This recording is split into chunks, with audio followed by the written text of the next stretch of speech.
I'm going to switch gears Sure. so that we can make sure we cover all our bases. That's fine. You are also a college professor. I am a college professor. That's my day job. Yes. So you deal with people like me, college kids and 20-somethings all the time. I do, indeed. What's that like? What's that like? It's the best part of the job that I have, that I get to come to work every day and talk to people who are, for the most part, enthusiastic and engaged and have their whole lives ahead of them, so to speak. So it's cool.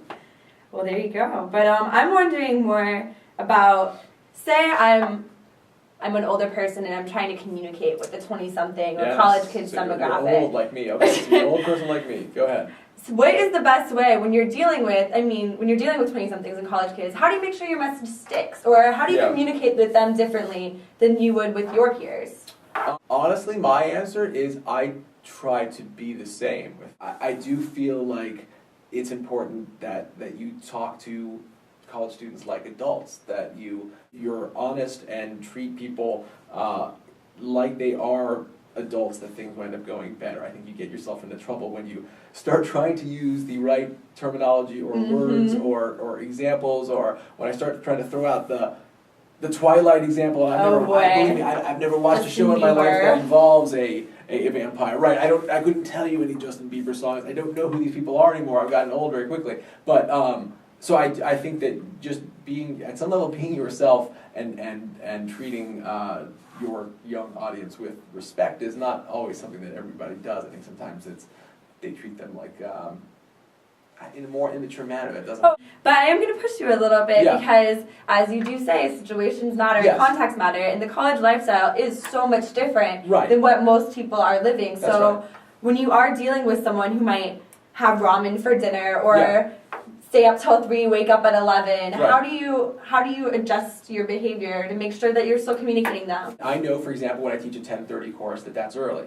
It seems to be like, I wish this course met later in the morning. I'll say it ends at 11:45, 15 minutes later, and it would not be the morning. If I'm marketing a product, obviously toward young people, I'm gonna just forget about the whole till about noon time period slot, right? What's the point of that? And so you do have to have some sense of the ways in which the groups you're contacting with, interacting with, where they're coming from and what their lives are like.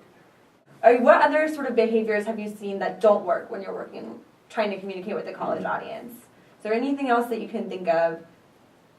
It's a good question. Things that don't work well when communicating. Well, so I'll say, I will totally admit and come out of the closet that I certainly am not above trying to get a laugh in class from time to time, right? I certainly admit that. But I have found that the harder you try to do that, the worse that it goes. If you script something, or not that I don't script my lecture or anything like that, but the planned joke or the remark, I should say that'd be funny, those never go over nearly as well as the thing that just sort of spontaneously happens in the course of having conversation with the class.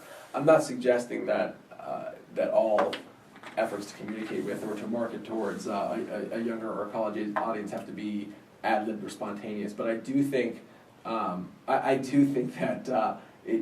that tendency to seem like you're trying too hard is a bad problem. That is true. There's nothing as uncool as trying too hard. And if that's your goal, which is not, I gotta admit, is not the goal you have as a professor, right? Being cool. You want to educate. None of us are really cool. What I'm hoping in class is that I can engage the students and keep their attention so that they can see why this is important and how they might want to continue to study it. So it's a different thing than marketing, where you would probably like to be cool, your product to be cool at some level. I don't necessarily need my product to be cool.